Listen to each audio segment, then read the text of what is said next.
Have you ever wondered what makes a workplace ideal or toxic? Uy. Yeah. Yan ang pag-uusapan natin for today. We will break it down into 3 aspects: learning, management, and values and culture. And we will show both sides, whether it's toxic or ideal. Okay. Pag-usapan natin yan. Simulan na natin. Pinaka mainit ngayon, pinaka binibigyang importansya Okay. sa panahon ngayon. Okay. Values and company culture. So, in an ideal world, sa inyo, ano ba yung ideal company culture? For me, it's something na aligned dun sa beliefs and values nung empleyado mismo. Okay. For example, loyalty. Right? Kung alignment yan, oo. And Oo. for impact. Impact, right? Kung gusto mo ng environmental, something like that. So, kailangan aligned and yun yung magiging ideal for you. Yeah. Pero ano naman yung toxic? Ngayon, yung pinag-uusapan natin to, naisip ko, what if yung isang empleyado, toxic din siya? So, okay ba siya sa isang toxic na company? Naisip ko minsan, hindi naman ganun eh. Pero feeling ko, meron talagang mga legit toxic na environment na hindi mo mapagkakaila. Na it's undoubtedly toxic. What is that? Corruption. Katulad Uy. nito. Kung nasa isang government agency ka, Mag-stay ka ba doon? Mag-stay ka ba na alam mong sobrang toxic, alam mo na kaliwat kanan yung pagkukurakot, di ba? Yan eh. Yun yung mga undoubtedly toxic na workplace. Yung mga ganun yung values na kinokondone nila, yun talaga yung culture na sobrang nasa Norm na. normalize na eh. Doon ako sobrang naasar na, okay na yan, pag pumasok ko sa gobyerno, gets naman na may diba? Tapos may napanood ako kanina, hindi ko alam, may napanood ako kagabi. Sabi nila, ang kaibahan kasi sa atin, masyadong ina-idealize natin na dapat walang corruption. Dapat efficient lang yung corruption. Alam ko naman na medyo satirical yung take niya, pero na-trigger ako eh. Nakagalit. Na-trigger ako eh, na parang, talaga ba? Nandun lang tayo sa, okay na to? Versus yung, achieve natin yung our heroes, feeling ko, rolling in the graves, bro. Na talaga ba, ito ba yung Pilipinas na pinaglaban natin? Titigilan ko na dun. Ano sa tingin mo? Sa akin kuha mo ko dun sa part na yun na talagang siya subjective siya yung pagiging fit mo sa mga cultural ng companies. Example, nagugulat ako na may inalis akong company kasi ganito, pero tropa ko to, hindi siya mag-fit doon. Yun pala, okay siya doon. Alam mo yung ganun? Kasi kaya ko naman na-endure to eh. Okay ako dito. Yung toxic na part naman sa akin, rin siya minsan, aligning to that, example. That rant? That example muna na yun nga, minsan baka hindi naman talaga toxic yung company or hindi ka toxic. Napunta ka lang doon kaya mukha kayo nagtotoksikan. Diba? Parang, ba't ganito kayo? Wala kayong structure. Startup kami. Kita mo, pag may pumunta doon, parang binato lang doon, pumapalag. Edi okay din kami doon. Kunwari, ikaw naman, pumapalag ka. Ba't ang bagal nyo? Structured kami. So, may ganun Diba? It's what's normalized eh. Parang na-mention to na culture is what you tolerate. Working dynamics. Pero yung cultural thing, ito na mag-iiba eh. Yun, yung sinasabi mo sorry parang nalaspag pero yung sa government talaga yun, diba? Sige, Paps, ikaw muna. Daming laman nung... Paps, ikaw muna. Ako, sorry, diverting lang our topic, no? Pero within pa rin naman, values and culture. Kapag sinabi sa inyo ng manager na kunwari in-interview kayo, tapos sinabi ng HR na, dito sa company na to, parang pamilya, or like a family here. Ideal ba yun o toxic? There are toxic families. There are ideal families. Yeah. Ako, feeling ko pagka sinasabi naman ng HR yun, they're always leaning towards the kindness and the warmth. Pagka sinasabi nila yung family. Definitely, hindi nila sinasabi yun because of like the toxicity or the bad parts of the family. Do I want to treat my coworkers as family? No. Parang I come into a conclusion na mas okay kung we're performing like a sports company or like a sports team na may coach, merong ingrained na improvement. Kailangan natin manalo. I think yun Yun yung mas, hindi ako agree sa family. Sa akin, nadidemonize lang din yung term na we're a family here. paano kung yung nagsabi nun na, hindi, ito talaga yung pamilya ko. Family office pala talaga. Family business. Family business pala talaga. Hindi. Walang choice. Walang choice. Hindi, si mama yung CEO. Hindi. Kidding aside. Pero yung point ko, minsan kasi, ang dali kasi talaga hanapan ng masama yung mga sinasabi ng mga bagay-bagay. Tapos, magbigay ka ng, uy, ang ganda ng opinion na yun na lalo puputok sa SOCMED na, o nga, toxic yung family culture. Hindi eh. Tama ka doon eh, na yun yung words na nahanap nila to, ano yung, yung paano ka namin katrato, na hindi ka naman namin babalahurain dito, di ba? Pero siguro yun yung pinakamagandang term na magagamit nila. But, if ako, sa akin naman, hindi ko siya ma-identify kung toxic or ano siya, ideal siya. Kasi, after interview, doon talaga magkakasubukan. Kung ano yung nangyayari sa loob. Diba? Yung bibigyan ka ng background, diba? Kasi yung interviewer din, tapos ideal, alam mo yun, ano ka, good Best candidate candidate ka, ibibenta sa yung company. Palaging best foot forward eh. Nanliligaw rin siya sa'yo, nanliligaw ka rin sa trabaho, magkakasagutan kayo, diba? Tapos doon mo malaman na, okay to, medyo alang-alang ako, diba? Personally, hindi siya toxic. Yung family. Hindi pero naman toxic. Also, it's also not ideal for me. Okay. Kasi parang kapag sinabi mo kasi na we're like a family here, yung mga co-workers mo, parang hindi sila nag-hesitate na kontakin ka kahit after work hours. Yeah. Nawawala yung professionalism kasi pag sinabi mo parang family yung culture ng workplace na yun. Pero tama rin na medyo masama na yung dating niya ngayon, no? And it's a way for it's a way for companies to promote to promote themselves, no? Pero I think for me lang personally, there's a better way to put it. I personally like the para tayong sports team dito na kasi meron pa ring authority, meron pa ring hierarchy, meron pa ring professionalism. And yung mga players naman kapag or yung mga professional athletes naman, hindi naman na sila sumunod after ano, di ba? After the game, di ba? So, next aspect naman is management and leadership. Okay. So, for you guys, ano naman yung ideal scenario for that? I think, ito yung medyo common knowledge. And Sorry, leadership to, di ba? Management and leadership. I think this is the common knowledge and definitely ito yung mga nababasa sa mga libro. At the same time, takes different forms. Depende ata sa kung ano yung trending ngayon. Parang before, yung trending is bawal mag-micromanage.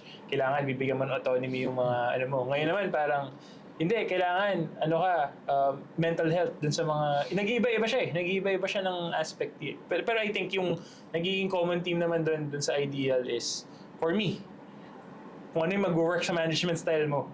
Ano yung mag-work sa paano ka as a person. Kung gusto mo ba ng autonomy or gusto mo ng structure. Yun naman magiging ideal sa'yo. Pag nilagay ka sa kabila pero hindi naman match sa'yo yun, wala din eh. It wouldn't work. So that's the ideal for me. Okay. Sa akin naman laging napupuruhan na yung mga associates ganyan, dapat flexible sila. Feeling ko mas dapat flexible yung leader. Kasi hindi pwede yung pag-communicate mo sa isang tao, ganun din sa isang tao. Dapat alam mo paano kausapin isa't isa. And that's for me, that's the good ideal management. Hindi naman sa plini-please mo isa't isa. But at least naiintindihan niya yung mensahe mo sa paraan na paano siya dapat kinakausap. You recognize yung differences. Example, minsan kailangan mo brasuhin.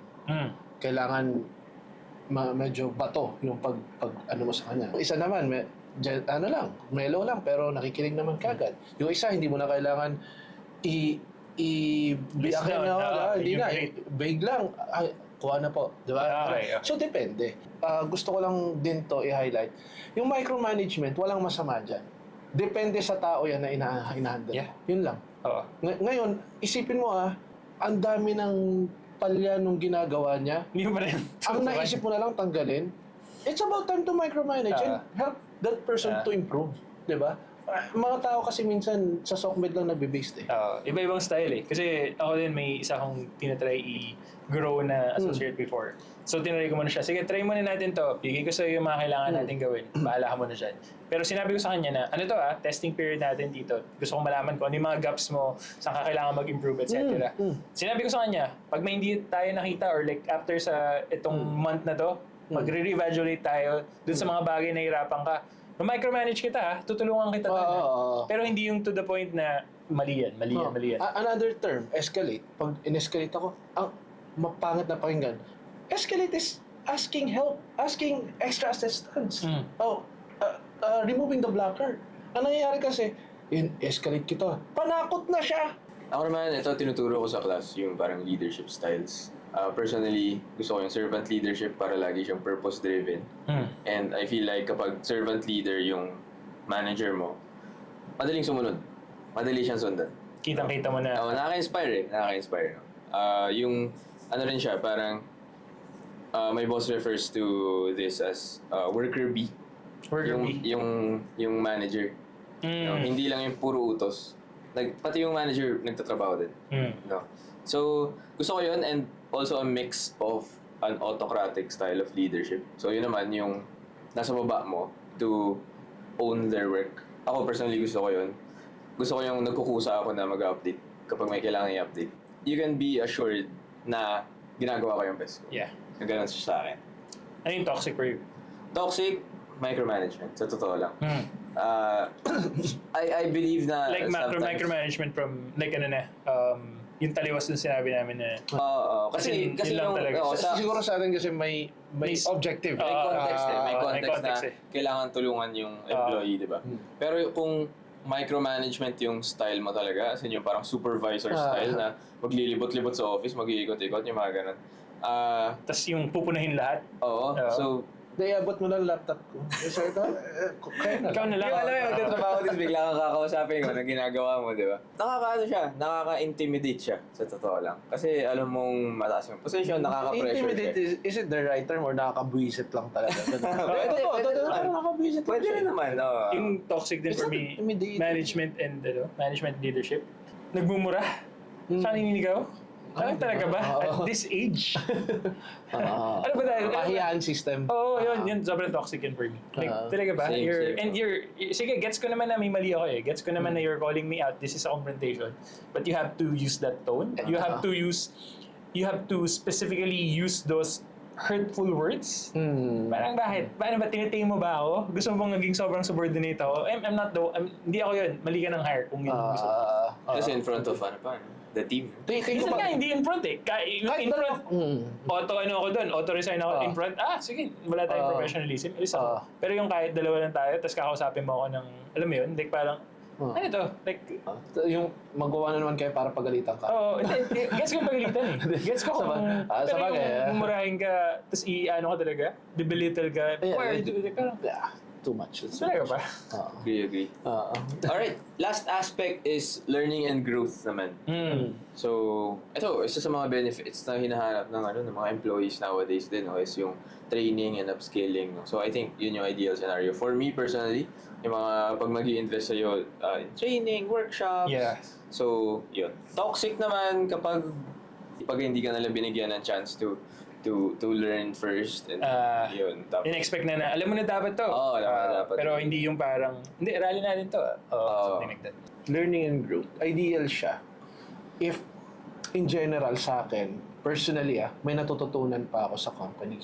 So, sa leaders ko, sa mga projects ko, not necessarily within certifications, formal training. Kasi sa akin ganun minsan, may papel, yes, magamit mo yun, arsenal din siya. Pero, yung walang papel, kaso, okay yun Minsan, diretso sa tao, train ka ng leaders, okay yun sa akin. And learning, tapos may growth pa rin yun for me. Na baka makapansin, mabigay sa akin yung next role, etc. Or pag lumipat ako, yung naitanim niya sa akin or natulungan niya, and it's still, it's a growth, diba? Yeah. So, yun. Ngayon, toxic siya sa akin. Ang toxic na part nito, for me, is simple lang, cliche, pero hindi ka, linablock yung growth mo. Example, may chance ka na ipadala sa ganito, Okay. Imbis na ikaw, iba ipapadala kasi ayaw lang niya na ikaw. Diba? Yung ganun. Aminin na natin, may mga tao talaga sa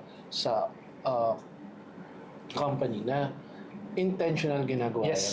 Diba? Dahil maybe nakikita ka nila as threat, hindi man sa akin na pero in general na nakikita ka as threat, na Or kasakiman.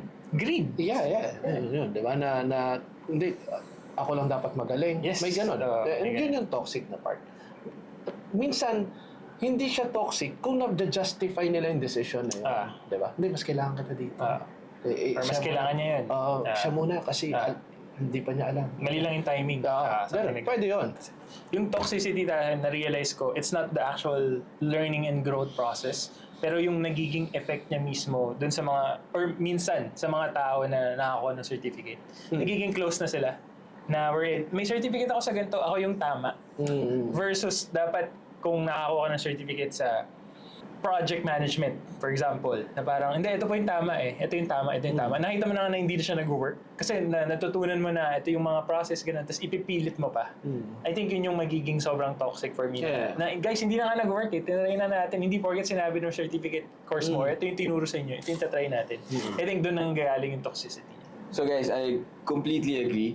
But I think at the end of the day, what's important is, yun eh, di ba, yung freedom to choose, di ba? Now that we have identified all three aspects, Now that they have the awareness. ngayong aware na yung mga audience natin, I think this is an opportunity for you guys to choose very, very wisely, no? Kung saan man kayo pumunta, maybe it's a sign to Move. di ba? Before we end this episode, meron kaming malaking announcement. So we are now building the Todo community. Is that kanina, napag-usapan natin. Yung parang may common denominator sa point nag-usapan natin kanina, di ba?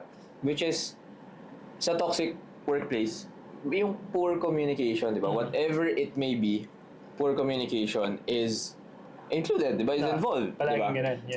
So that's why, dito sa community natin, tuturo natin is proper communication, paano maging professional, paano i-share yung ideas mo professionally. And specifically for those na nagtatrabaho sa tech industry, I think us working in tech industry and seeing the how we communicate with each other at the same time future of work na daming mga tech people na nagtatrabaho for foreigners or foreign countries, di ba? And nakikita natin that there's a big gap in terms of that level of communication, particularly in the English language. Whether it's trying to translate your ideas or expressing your ideas or even reading the room or like finding or being aware of what's normally said and how communication between a boss and a peer or a manager normally happens. Those are the things that we would tackle. This is going to be a close community. What do we mean by that? We're going to interview people before they come in. So we really want to foster positivity and really growth and drive the essence of Todo in this community. No? So more on that like in the future, like you'll hear more about that. No? But that's something that we will launch. Pero hindi lang yun. Our members can also network, Yes. diba? Can We'll have also exclusive events. Yes. exclusive events, they can expand their network. Door. Tama, whether they're finding new jobs or gusto mo lang makahanap ng, same-minded people. Yes. Yeah. If you are driven, if you are someone who are ambitious and who also recognize that there are some things that you need to learn and you really value kindness, creativity, and all those positive things, you'll find your people in this Todo community. More on that this year. And as always, we are rooting for you. Galingan nyo. Todo. Alright. It's a wrap. That's a wrap. Tsaka na yung natin, yung isa. Ayokong... Comeback lang muna.